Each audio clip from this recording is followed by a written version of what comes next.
Allah Subhanahu wa Ta'ala berfirman, "Wahai orang-orang yang beriman, mintalah pertolongan dengan sabar dan sholat. Sesungguhnya Allah bersama dengan orang-orang yang sabar."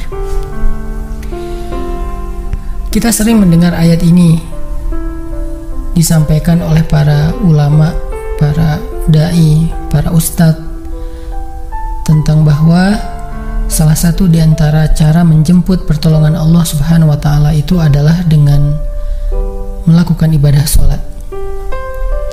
Pertanyaannya adalah, sholat yang seperti apakah yang bisa menjemput pertolongan Allah dalam kehidupan kita pada saat kita sedang mengalami ujian yang berat? Banyak orang yang bilang, saya sholat tapi kok hidup saya gini-gini aja. Banyak orang yang bilang, saya udah sholat tetapi kok doa saya belum diijabah. Saya udah sholat tapi kok masalah saya masih belum selesai. Saya udah sholat tetapi kok musibah saya terus beruntun, tidak pernah berhenti. Saya udah sholat tapi kok musibah terus terjadi dalam hidup saya. Sehingga teman-teman yang dirahmati Allah, kita perlu belajar sholat yang seperti apa yang bisa menjemput pertolongan Allah Subhanahu wa Ta'ala secara ajaib.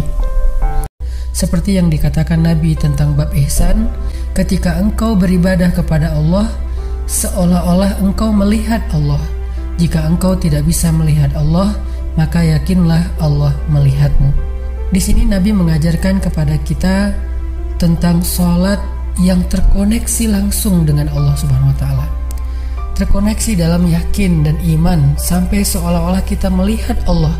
Artinya ketika kita bisa sholat seolah-olah kita melihat Allah, lalu dengan kondisi seperti itu kita meminta pertolongan Allah dengan penuh keyakinan, itulah sholat yang mendatangkan pertolongan Allah.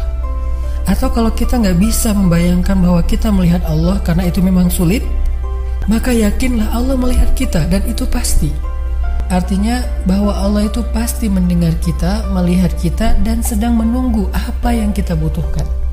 Maka orang yang bisa melakukan sholat dalam keadaan benar-benar seperti sedang bertemu dengan Allah, lalu dia meminta pertolongan Allah Subhanahu wa Ta'ala seperti pedagang tadi, maka sholatnya itulah yang disebut di dalam Al-Quran, wasta'inu bis sabri was sholah, sholat yang bisa mendatangkan pertolongan Allah Subhanahu wa Ta'ala.